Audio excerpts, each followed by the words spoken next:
Welcome back to Power Lunch. The NASDAQ 100 ETF, the triple Qs, is one of the most widely held ETFs. It is up 40% over the past year, and the reason is simple: artificial intelligence. But we're seeing more signs that maybe the hype is outpacing the reality, and let's talk about that with Deirdre Bosa in today's Tech Check. Peter Anderson, a moment or so ago, said his biggest worry was that some of the dreams, the fevered dreams of the AI boosters may not be realized. Yeah, well, I'm not going to counter that. I'm actually probably just going to give you a few more examples. And I want to relate this to yesterday's sell-off as well, right? Because it was the first one we had seen in a while. And it is notable which names were actually resilient, suggesting, yes, that the Gen AI tailwinds may be stronger than the CPI headwinds. You had Microsoft, Meta, the chip winners, NVIDIA, AMD, Broadcom. They all held up better than the broader market. So the point being, it could have been a lot worse without them. There's a lot riding on the promise of generative AI. You just saw the QQQ up 40% this year. And Tyler, you're correct in saying a lot of that is Gen AI.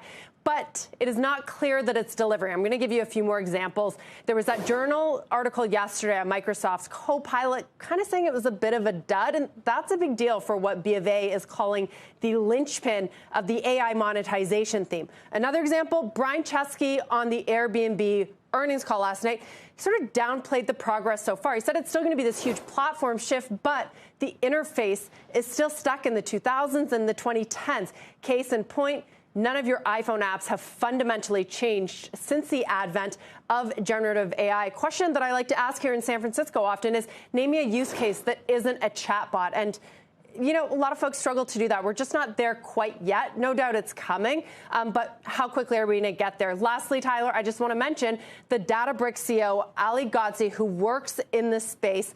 He is expecting a chip glut this year and the commoditization of a lot of these models, these large language models that have seen billions and billions of dollars in investment. So a little bit of cold water there. Okay, but if that's cold water, is it cold water for the short term, Deirdre? I mean, like over the, you know, maybe this year and next year, but over the long term, shouldn't there be a lot of steam? Yeah, it's cold water for the I don't know how long term, but the markets have priced in things happening in the next year or so, right? And we get NVIDIA next week, and everyone's expecting, you know, again, a blowout forecast. And what we've seen from the chip makers and the chip designers so far is not all of these upward revisions. So the key is, what are the markets expecting? And they may be expecting it sooner than we're going to get it. And that's why I thought the Airbnb call last night was so refreshing, because you didn't just have a CEO say, we're using generative AI, we're going to put it in everything, it's going to change everything. He's saying, we're not just going to stick a chatbot on something. We're going to think about this thoughtfully, and we're going to come out with an entirely new interface. And he didn't sort of promise when that's going to happen. Although, you know, here's an interesting use case. We use this transcription service when we do interviews that, you know, sort of, it helps us keep notes. A new feature of Otter is that they go through and consolidate and condense and bullet point for you the topics that you've covered so that you can easily find it. What an amazing, useful tool. It's like having a fantastic assistant right there beside you.